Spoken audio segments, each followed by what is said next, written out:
Good morning, ladies. Coach Alicia here, coming to you with a short video about following the nutrition plan and understanding the nutrition plan. Some of you guys might be brand new, and I know that it can be really overwhelming when you first get your program and you're like, I don't know how, and you get afraid of the containers because you might think they look small, but I promise you, you're not going to go hungry using the 21 Day Fix portion control containers. Most people find that they're eating way more food than they're used to eating, which for me was a bonus because I thought I was going to starve. Everything that I've tried in the past, I was starving, and the 21 Day Fix had me eating food and had me feeling full all day, which was mind blowing to me, and which is why I've stuck with it for so long. You want to make sure you take the time to go through your booklet, figure out what foods you like and which foods go in which container. It's not that difficult, and the more you get started and the more you practice and start actually using them instead of being afraid of using them, the easier it's going to get, and eventually you're going to get to the point where you can eyeball some things. I think the way it's set out, Autumn has the ones at the top are the highest nutrition, and the ones at the bottom are still good for you, but not as good as the ones at the top in the food groups, which is great. So you want to go through there and understand what foods go in what container. A couple things that even after a couple rounds of 21 Day Fix, I didn't realize I had read through the book, but I, had quickly read through it and kind of figured out, okay, I got this. And I wasn't a huge milk drinker, but I didn't realize that a milk was yellow for like 2 or 3 rounds. And I was always putting almond milk or soy milk in my smoothies and not counting it. It didn't have that much effect on, my progress because I was following I wasn't cheating too much at the beginning. But and then I wasn't drinking wine, but I think there was a couple other things. Oh, hummus. I didn't realize that because I think chickpeas were a yellow, but hummus is a blue. And I didn't realize that, so I was eating a yellow of hummus. So there's a couple different things that you want to double check and make sure if it's something that's a staple in your food that you really enjoy, that you have the right container just to keep yourself on track.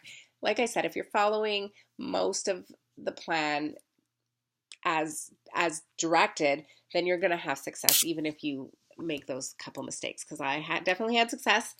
The first 4 months I had some great success, and I was making mistakes here and there and having cheat meals here and there. So you want to make sure you understand the container system, how the food groups work, which foods go in what container. And there's tons of great resources out there for recipes. All the recipes on the Beachbody, on your free Beachbody account, if you go in there, most of the recipes that you click on, if you find recipes that you like, it'll have the portioned containers at the bottom for you, so it's easy for you to figure out what you're eating, which is fantastic. And I've tried a few, and I'm kind of a picky eater, and I've tried actually several of the recipes on the Beachbody website, and I really, really like them. Another great resource for you to look for recipes is Pinterest. I just found Pinterest like maybe a month ago, and I'm all over Pinterest for recipes. I found some mind-blowing plant-based. I'm doing plant-based recipes, and I've found some really amazing ones there. And like I said, I'm a picky eater, so if it doesn't taste good, I don't like to eat it. And I found some stuff that's really blown my mind on Pinterest. And I'm also visual, so I like to see the picture, which is why I like Pinterest for recipes. So they're really great. I'm sure all of you guys have been on Pinterest for a while, but I'm a newbie to Pinterest and I love it. I want you guys to comment below what you think your biggest struggle is going to be with following the nutrition plan and how you're going to set yourself up for success. So the biggest thing, here's the tip, setting yourself up for success is planning your meals. For me, dinner was always, and still I struggle with dinner, not as much because I've been practicing for a while, but dinners was always my weakness. I can pack my breakfast and my lunch and go to work and blah, blah, blah. And then as soon as I get home, I'm tired and I haven't planned out dinner and I don't know what I'm going to make, and then I just end up eating whatever cereal or crackers or just something that's not, on plan and or that healthy for me. So the more you plan, the more you're going to set yourself up for success.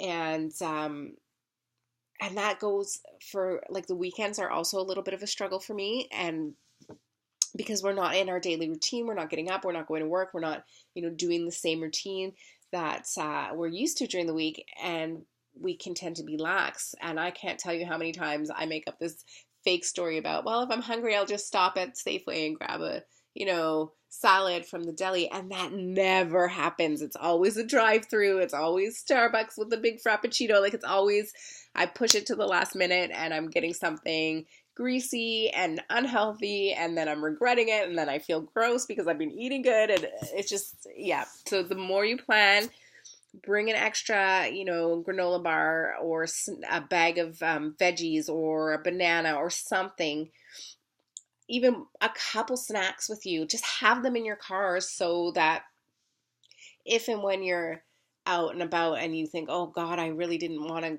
go off plan, and you're out and about and you're like, oh, I got that, Kind bar, which is all nuts or whatever. I would count that as a Kind bar. It's nuts and there's some chocolate on it. And I got that Kind bar. I can totally nibble on that, and then that is enough protein to tide you over for a little bit anyway. And the more you prepare, the more success you're going to have. And I really, this is all about creating new habits and learning new ways to eat. For me, it was really about changing my relationship with food. I struggle with binge eating and obsessing about food. And like I said, I'm a foodie. So I'm like, if I get it in my head that I want to eat something, it's hard for me to get it out until I get it in my mouth. And this is really about learning to reprogram your brain. And the more that you practice, the more it's going to become a habit. And it's going to take time. So please be patient with yourself, and please keep going, and be kind to yourself, because I know, for me, I was an all or nothing person. Is the minute I screwed up, that was it. I give up. What's the point? I'm not going to start, blah, blah, blah. And I'm kind of in there right now with working out. Not so much the food, but with the working out, I'm like, oh, well, I messed up, so I got to get back on track with that. But I know what it's like to be like, oh, and you just give up, but you're giving up on yourself. And the only one who's going to pay for that is you. And the more that you get your butt up and you practice and you try to make these changes, the more it's going to be rewiring your brain to create those healthy habits. So I just encourage you to keep going, be kind to yourself, be patient, allow yourself to make mistakes, because we're all human. We're all going to do it. I do it almost daily. And have fun. And I want to hear from you guys what you think your biggest struggle is going to be in terms of nutrition, and maybe we can come up with some solutions on how to work through those struggles. All right. Have a good day, you guys. I'll talk to you soon. Bye.